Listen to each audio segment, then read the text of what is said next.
Welcome to Slice of PI, where we take quick hot takes on the news whenever we feel like it. I'm your host, Matt, as usual, and with me is my co-host and flying spaghetti voter, Borge. I don't know. Yeah, I should start a chapter in the Philippines of Flying Pansit Man. Flying Pansit Monster. Okay, PI nyo, PI nating lahat. Board share at your service. Yes, and in this slice, we have a very special activity, so it's close to the news. We decided to do a steel man session for all the candidates because right now I'm sure all of you are thinking of whether or not to vote or what's the point of looking at our candidates right now because a lot is going on and it's usually negative mudslinging and negative campaigning. So we thought we would present an alternative method, an alternative approach, which is steel manning. Now, Borge, you've heard of steel manning. We've talked about steel manning before, but perhaps we can explain to our listeners what steel manning is and how we will approach the presidential candidates. Okay, steel manning is not about stealing men. Yeah. But steel man is you try to formulate the best argument for something. So the best argument in favor of something. So that's a steel man. Now, logically, I think the value of steel manning is not only to extract what is, the best version of something, but it's also a way to measure how much or how difficult it is to steel man someone or someone's campaign. So, I think for those who want to practice steel man, the approach in future elections, your measurement would be how difficult was it to steel man someone, and I think that would indicate whether that person or that candidate is actually, is it actually worth it. So you need, because you need to excuse and ignore so many things. I think that's another way to measure it. How many things do you need to ignore to formulate the best argument for someone? Yes. Actually, if you notice, most people talk about like straw manning. We say straw manning, it's arguing based on negative, weak caricatures or exaggerations of the opponent's argument.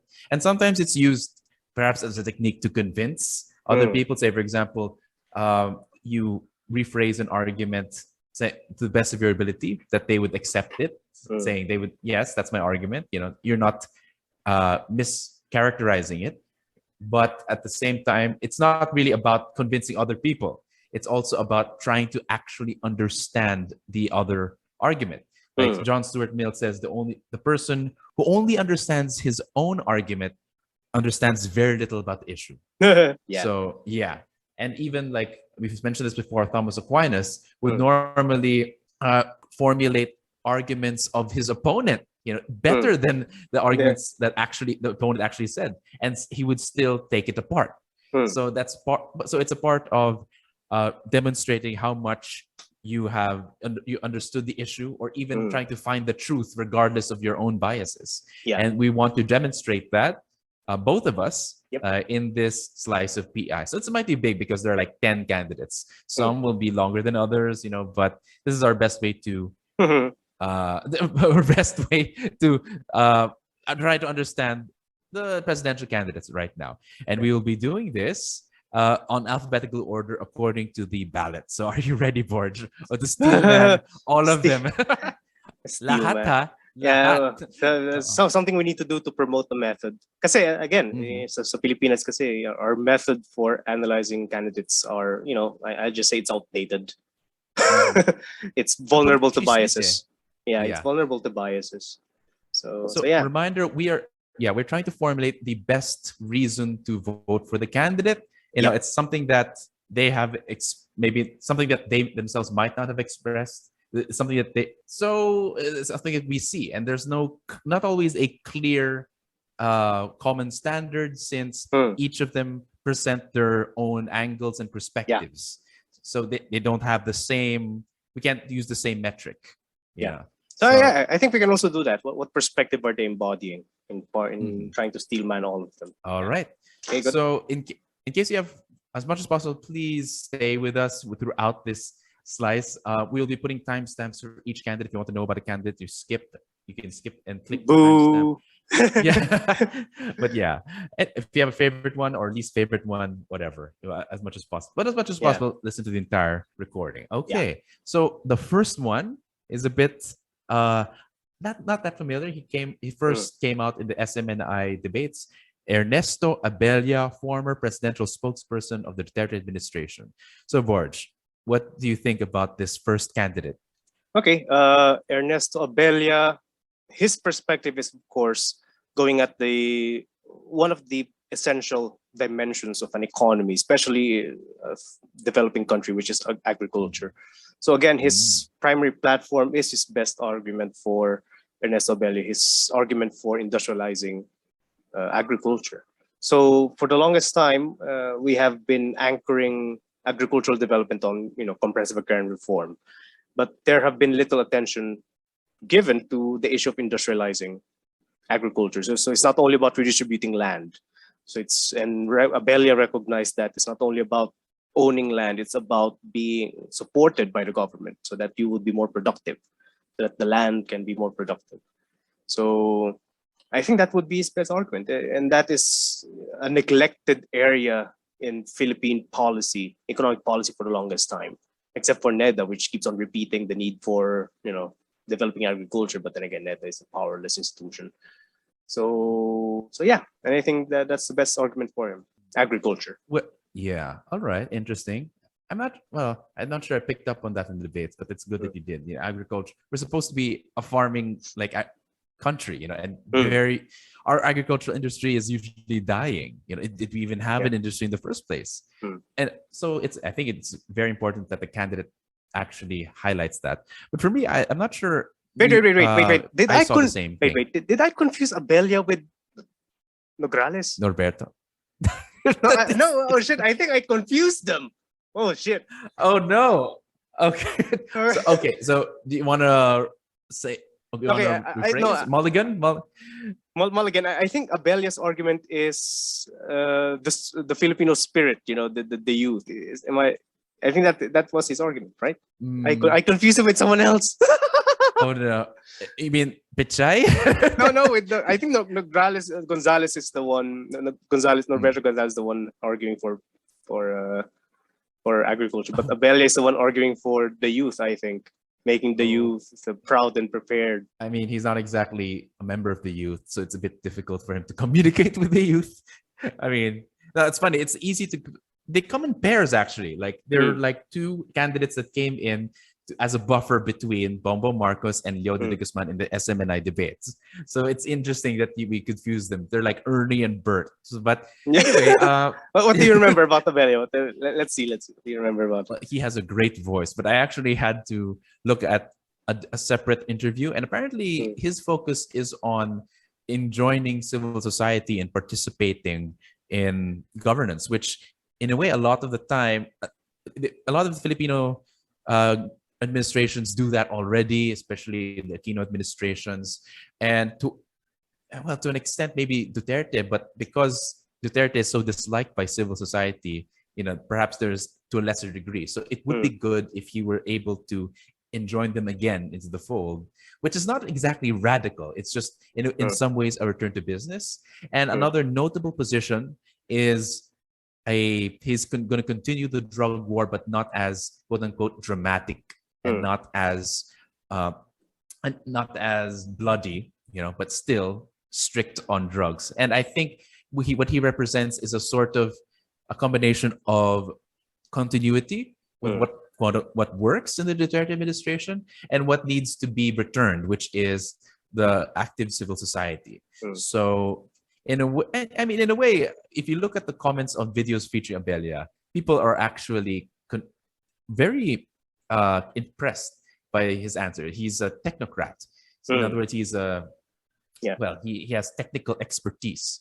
Yeah. So he has a very, again, technical answers to everything, which may explain why he's not as popular. So that's what he can bring to the table, his technical expertise, at least in being in government. Yeah. And it doesn't have to be radical, but he is rational and smart about it. So that's one interesting thing about Abella. Yeah. Okay, shall we move on? I think this one is I checked it. I checked it. Abella was the one advocating for agriculture, industrialization of okay. agriculture. Okay, so you're my right. memory was correct. Oh, there you go. Anyway, next we have Leody de Guzman, who is surprisingly quite popular on the internet. There are a lot of memes featuring him. He's a labor leader. The ka represents, a comrade, the Filipino word for comrade, and he has a lot of roots in the Marxist civil society, leftist civil society for the workers. So yeah, the weird thing about this one is, despite again my misgivings with the labor and Marxist left, this is the first time that Calyodi, a labor leader, was able to become a presidential candidate. So this is a big thing. That's why it's very historic. And at the same time, while a lot of his arguments are old, I think just because they're old doesn't mean we should ignore them. In fact, we need to look at things like minimum wage, the worker labor, like employer employee relations, things like that. And the fact that the pandemic has aggravated it to the point where they would feel the candidate, even though no one knew who he was, but he's slowly becoming a very, formidable articulator of labor issues.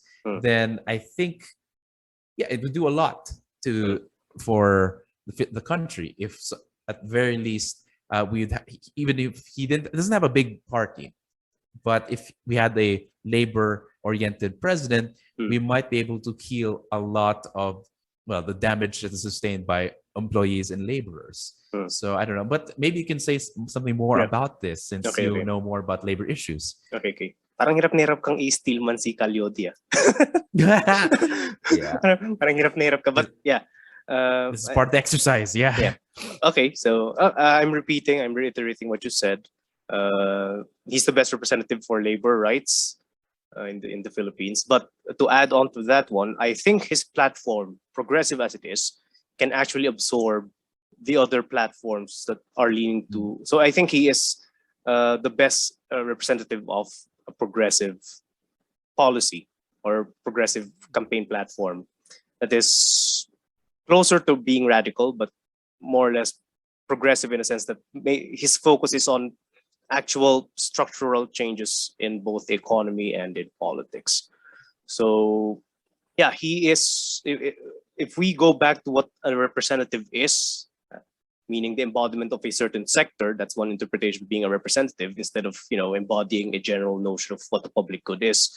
You represent a specific sector of society, then Calyodi is the best representative for the working class, which constitute again majority of the entire electorate. So so yeah, and I think the funny thing is that he's kind of like the Bernie Sanders of our country. He says things like the World Bank and the WTO, World Trade Organization. Like, these are old arguments, but I think just because they're old, a lot of people dismiss him for that, since it has to update the arguments. But at the same time, maybe there are still problems that we've simply neglected and forgotten. So yeah, he's the reminder that old arguments live because old problems remain. So but yeah, and he's also a very staunch critic of the Marxists, which I think quite a few candidates have been a bit scared to do for some reason.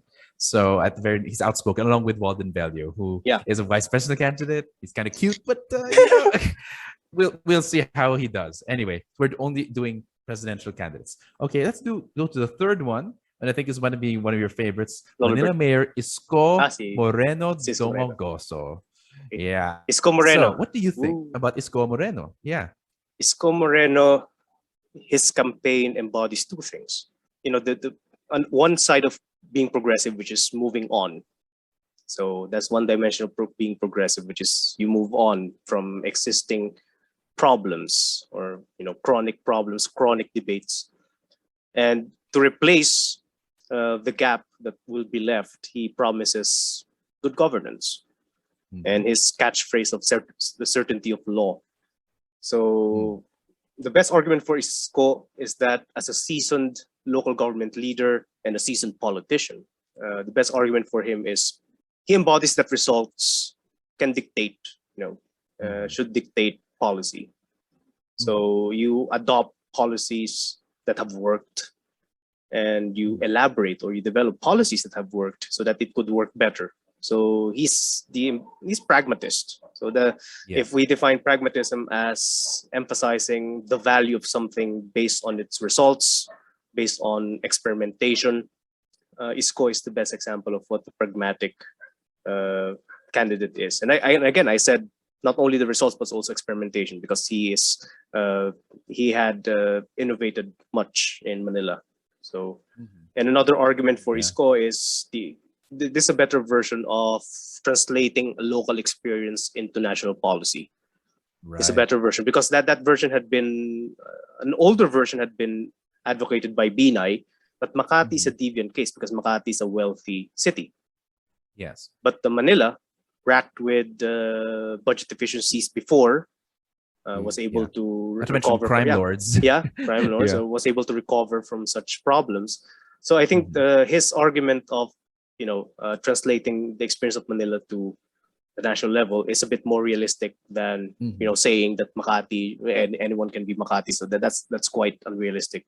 So his was providing a better version of that. Not to mention, people forget. Well, people actually call him Duterte Light precisely because his rhetoric reminds them of Duterte saying, ganito sa Davao, pwede maging ganito yung Pilipinas. O ganito tayo sa Manila, pwede maging Manila ang buong Pilipinas. So, which again is it's a valid observation, but it doesn't encapsulate really who Isko is. And I think, Leni in particular, she actually captured one of the nature and at the same time a flaw of Isko, which is because he's a pragmatist, he's basically very flexible. He can adjust.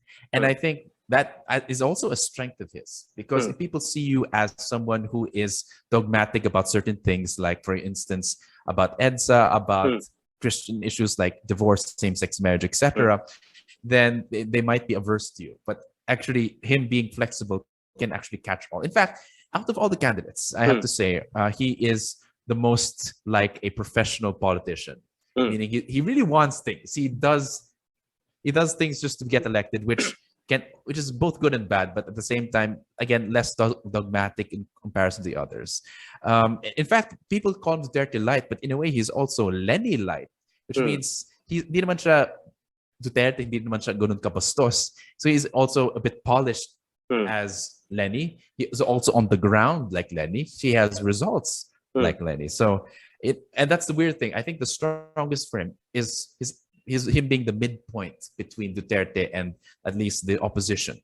Like, in a way, if he swings too far in the pendulum, then you might be preparing for another Duterte to emerge. So in other words, it's to choose an Isko administration is low risk for the progressives and also low risk for the Duterte allies or the traditionalists. In a way, he tries to offer a bit of everything, which is an interesting position. It's particularly like even his issue on like the Marcoses, he has both like stood clear but also attacked the Marcoses, and he's also attacked Leni in equal measure. So he also prepares himself to be that candidate. If you're tired of the Bongbong Leni kind of rivalry, he is a good candidate. So he's offering so much, but he's offering so many things. It's bound together by a simple principle, which is whatever works. Yes. So he's a pragmatist. Both of us agree. Oh, baka halata na baka siya yung bagong paborito natin. Well, anyway. So next one is Norberto Gonzales, the other old guy. Oh my gosh. He's a former defense chief under the Arroyo administration, and I believe he is the head of the PDSP. That's Partidong Demokrasyon Socialista ng Pilipinas. So he's a Partido Democrático Socialista ng Pilipinas. Yes, the Democratic Socialist. And I think I mentioned this before. He'd probably be the closest, a version of me running for office, actually, because we have the similar positions on a lot of things, like in terms of the combination of welfare and the democratic principles. And what his despite that personal connection, being sock them, even I had to sock them past. My it's For one thing, he's a technocrat. He has proven himself in terms of service, and he knows he performed very well in the SMNI debates, particularly in international relations, since he was the former defense chief. So perhaps he can bring us back to that balance during the Arroyo administration, when we're not quite as close as China, but perhaps balance back with the US. So I think his present record would speak for itself. But because he's a steel man, but sadly I may not even vote for him because on other factors. But at least he has a similar strength and problem with Lolo, what's that? Lolo Ernie Abella being proven technocrats, but also part of questionable administrations. But yeah, come on, still manage. That's it. That's the strongest. That's the strongest thing. They have proven records, been part of government, but that's all I can say. Unless you have something about Norberto. Yeah, he's also progressive, less radical than Leody, of course. But again, they're both socialists. So again, the argument is he's also providing agriculture and labor-oriented policies. I think he has a more clear idea of how to achieve an independent foreign policy. And he's the most lolo. He may not get the most votes, pero siya yung pinakmaraming mano sa lahat ng mga kandidato. Manobel candidate. Yes. But I think that's he's a good balance between experience and progressive thinking. More than Leody. Yeah, so I think so if you would say that Isko Moreno is between Leni and Bongbong Marcos. Duterte. And Duterte. So I think that Norberto Gonzales is standing in a different continuum. So I think that's the continuum that Leody is also inside. So progressive to more conservative. All right. Yeah. Next. It's been 20 minutes, and we're also halfway done. Let's try. We can do this. Former Senator Ping Lacson. So what do you think about Ping Lacson? Yeah, I think he's also part of that continuum of experience and progressive. But I think among the progressive, I think he's the more conservative one. So he just wants to reassert rule of law in its most extreme way. That's why I would call him a progressive. I wouldn't call him a conservative. So he wants to implement the rule of law and maximize how it can be implemented.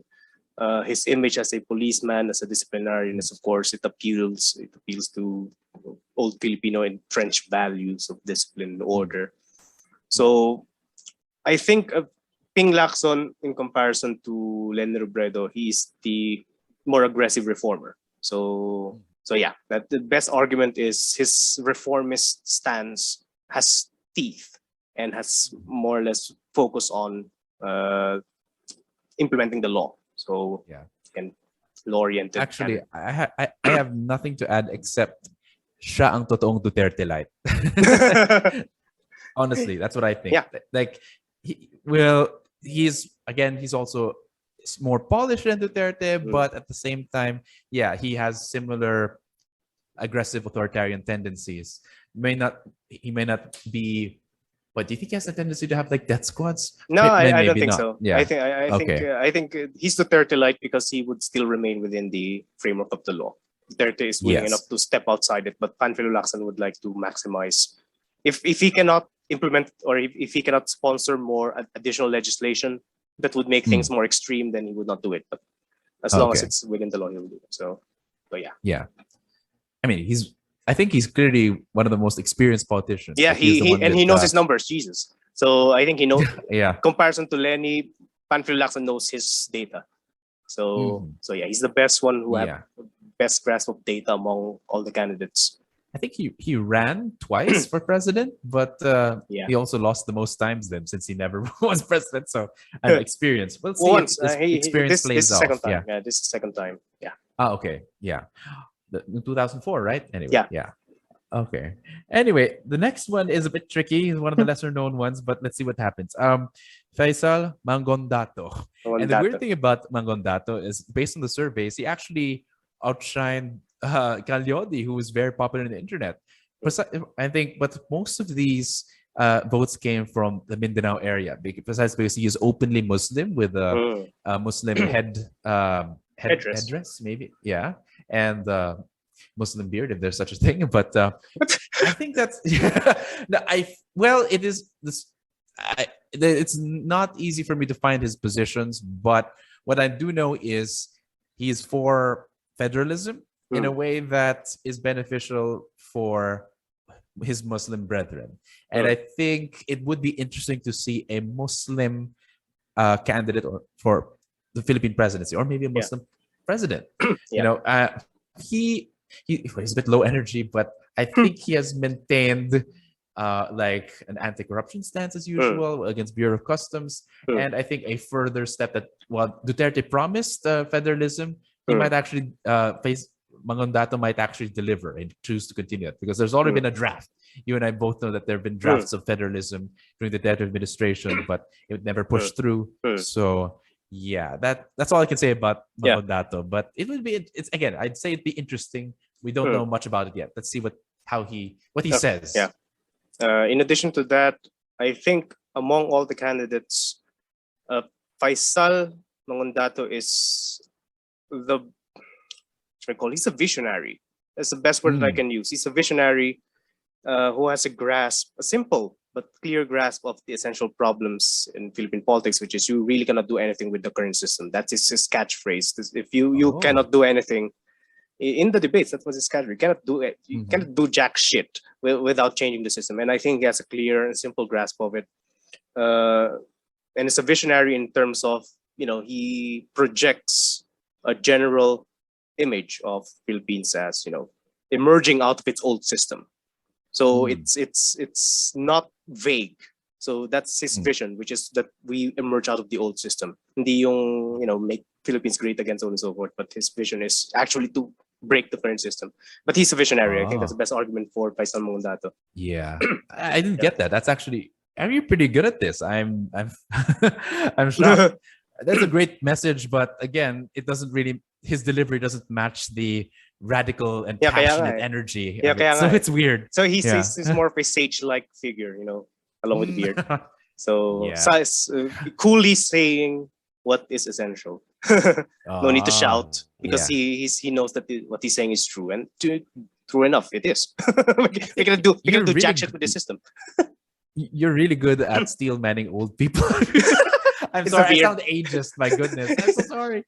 Oh, well, showing confusion, filial piety. Best in good. Best in filial piety. Anyway, okay, this one's a bit challenging. One of the most controversial ones. Woo, can you do this? I don't know.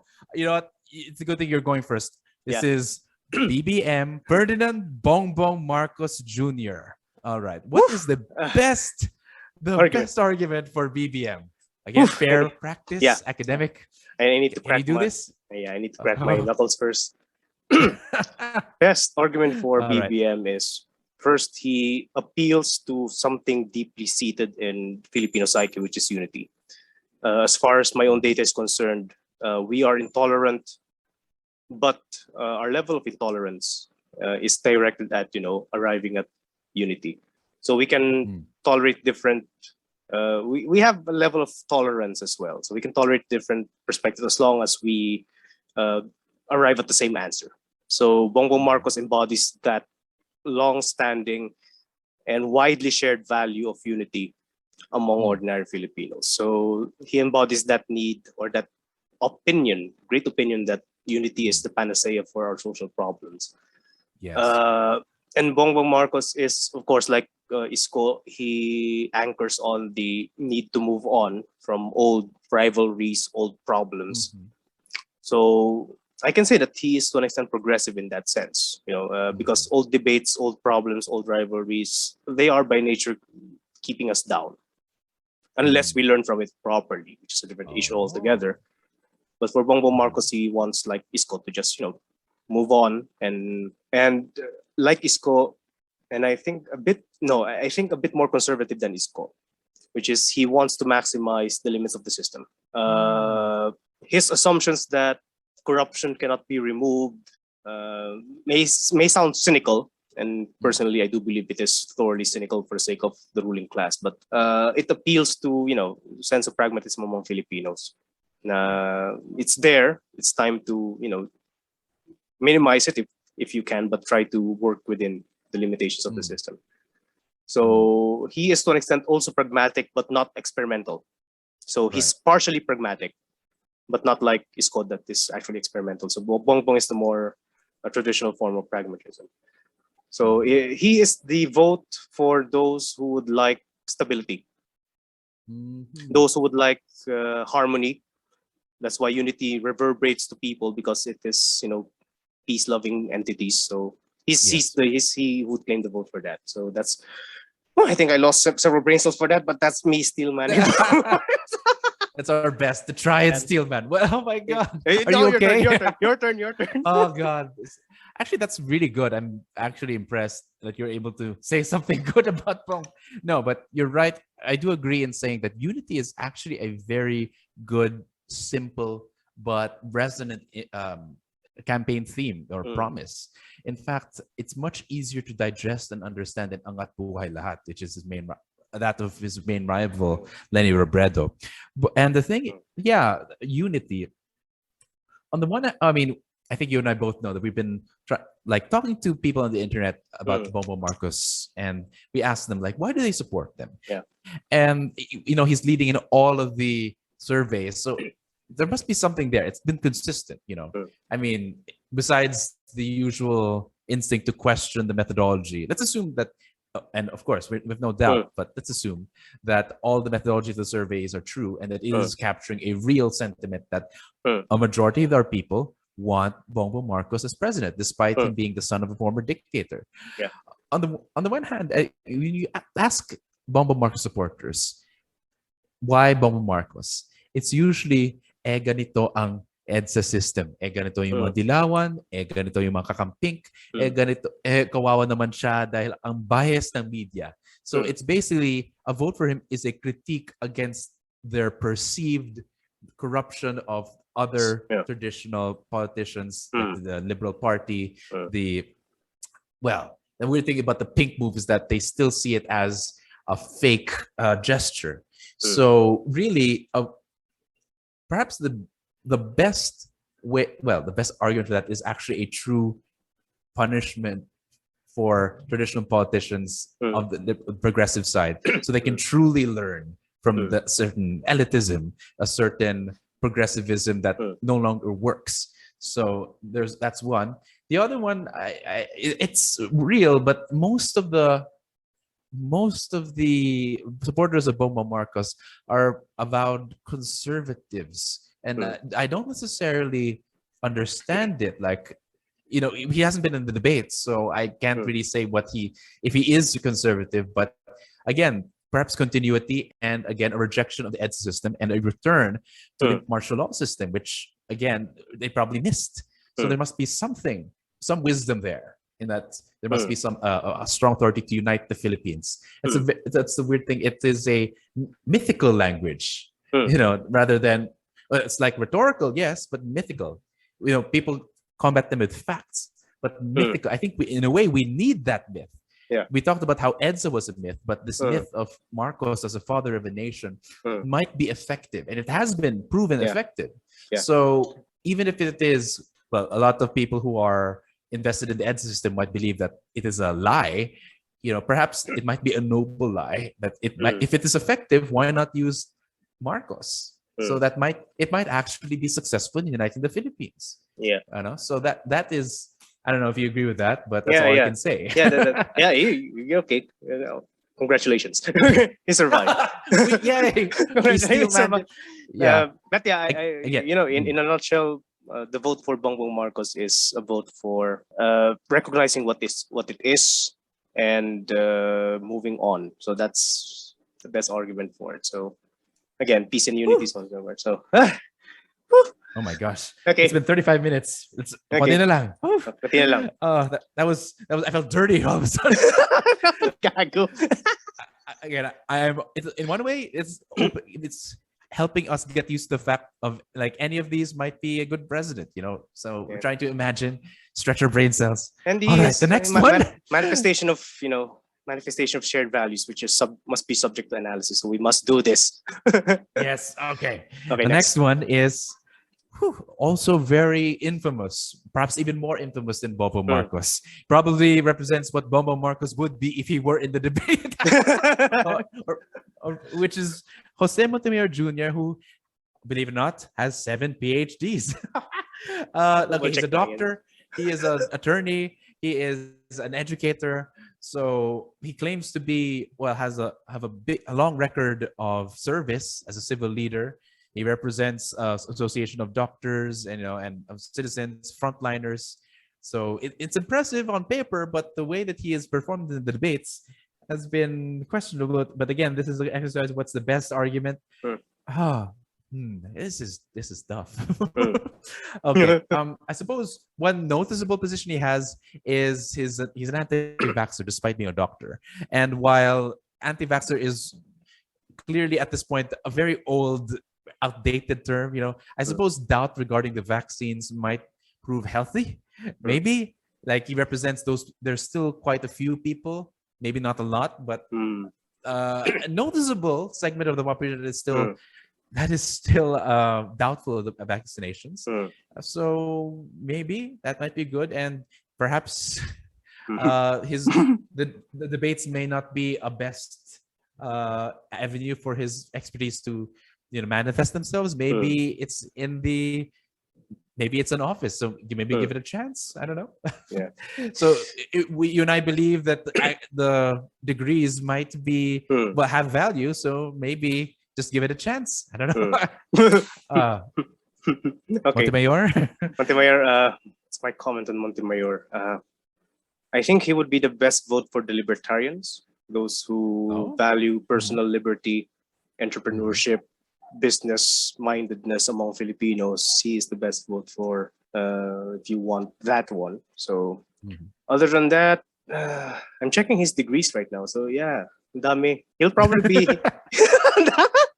But okay, in line with his training, his work experience as a doctor, and his activities in civil society, I think he will have grassroots knowledge, or at least detailed knowledge on public health and legal matters as well. So I think he is I don't want to call him a technocrat, but he can be a technocrat.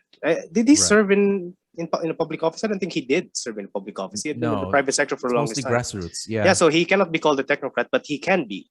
So he is the I don't want to say fresh blood, but he can be one of our better technocrats if he holds public office. Okay. And yet, I can't. Okay, let's move on. Let's move on. Senator Manny Pacquiao. Okay, it's interesting. You and I have expressed perhaps initial support for him. I don't know if it's as a joke, but there must be some merit to him. But yeah, the people's champion, Manny Pacquiao, former congressman, and current senator, and a Pol Sci graduate from the University of Makati. What do you think about Manny Pacquiao? Like, do you still believe in him? Like, Manny Pacquiao. I think the best argument for Manny Pacquiao is this: he knows how to learn. He knows how to learn. He knows how to grow. He's the embodiment of growing in public office. So yes, he is known for his, absenteeism and his thoroughly conservative views. But for the past few months, ever since the start of the presidential campaign, I think he knows how to push himself, and he knows how to learn. And that would make according to Machiavelli, there are 3 types of brains. The first one is someone who knows how to think on its own, which is great. The other one is someone who knows how to learn and listen to others, or to sort out good from bad advice. And I think that is Manny Pacquiao. So he is the next best thing. So as long as he's surrounded by good advisors, I think he would do good. He also embodies the old resistance to the EDSA regime, which is, the old Erok style populism, which is he's may puso para sa masa, which is something that is shared between Calyodi, Isko, and him. So that's the narrative that they're trying to So old welfareist approach.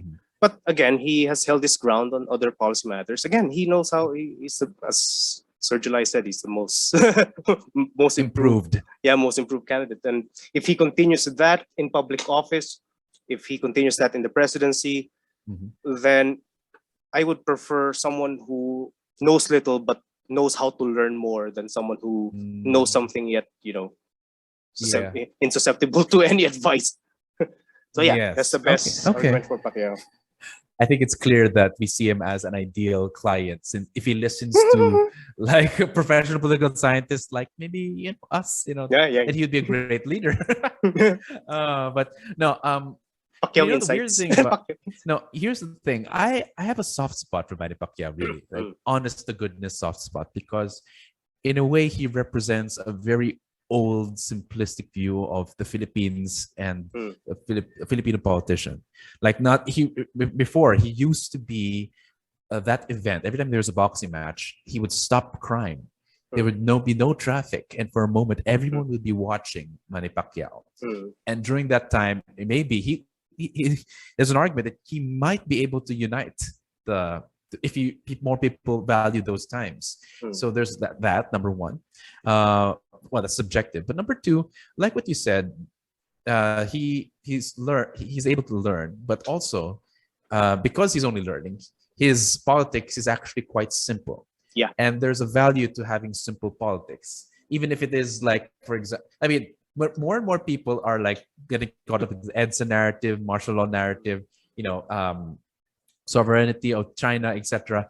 For him, it's like, habang yung mga kawatan makasama sa pulungan. I'm like, so it's like, it's very simple, and it's also catchy. So that kind of attitude, mga korap, tigil natin yan, parang, okay, I can get behind that. And even though I would call, for those of you who watch Game of Thrones, I would call him Ned Stark of Philippine politics. It's naive, but in a way, it's a necessary naive. It represents a very simple but primordial view of good and evil that you strong one. Kind of need. Yeah, a strong one.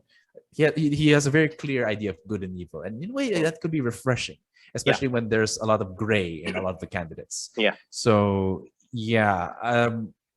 so maybe we should return simplicity to Philippine politics. Yeah, because regarding that one, just a brain fart. We are now polarized on one hand, yet on the other hand, we have so much exposed moral gray area. So simplicity can readjust our compass as a society. So Manny Pacquiao, the simple president. Oh gosh, it's so cute. He's so adorable. Anyway, so and the last one, and this might be possibly controversial, but again, very popular in social media. We have Vice President Leni Robredo. We talked about her in the pink wave. And she needs no introduction, but okay. Leni Robredo. Like for me, Leni Robredo. For me, okay, she is clearly a capable leader, proven that her programs have produced results, and she has, everyone has seen like her programs and what she has accomplished. She even had a rap like kulang pa yung 2 minuto sa debate just to list down what she did in the pandemic. She has proven record, but these are all considered, yes. Although admittedly, she is not the most accomplished in the.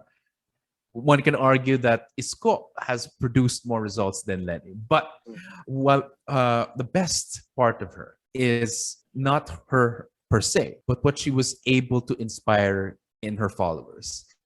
It is not Leni did this. It's people have done things for Leni. She has inspired an idea of volunteerism. There are doctors who helped in teleconsultation during the pandemic. There are people who helped pack goods. There are young students who went to Katipunan and all these volunteer centers just to help people recover from Odette or storms. So it's really, even if there are elections going on, and even if there's no guarantee that the people they will help would vote for them, they still did it. So in a way, she represents a revival of civic participation, of volunteerism, of citizenship. So even it's pink citizenship, and I think I haven't seen that in any other candidate. You'd see Manny Pacquiao distributing money. You'd see Isko, of course, leading. Yes, definitely. But people still link it back to him. But no, she has allowed the spotlight to go on other citizens. You know, she even highlights them in her rallies. So it's actually a candidacy that's not just about her, but about a new way of citizenship. So yeah, that's my steel manning of Leni Robredo. Pumunta ka doon sa kanya rally eh. Yeah, yeah. And I was observed firsthand that, well, walang bayaran. So at least not from where I was sitting, which was behind a coffee shop. So yeah. Okay. Bayaran lang sa ali. Pagbili ng kape. Pagbili ng kape. Pagbili ng kape. Ikaw naman. Again, I would reiterate what you have said regarding Leni Robredo re-sparking voluntarism among Filipinos, albeit I have my own criticisms against that. But it's good that finally we have a presidential candidate that have created a campaign from the ground up. And that is the best argument for Leni Robredo is if she can do that in a campaign, in presidential campaign, she can actually be the strongest bridge between civil society and Malacanang among all the candidates that we have. So the civil society had been triggered and have been effective en masse. So it's not only about specific sectors in civil society, but various sectors. So I think she can provide a strong bridge between civil society and the presidency, stronger than before, I think. And she knows what she knows what she's doing. I would not call her technocrat, of course, but she's a grassroots organizer. She knows policy. She knows the policy process.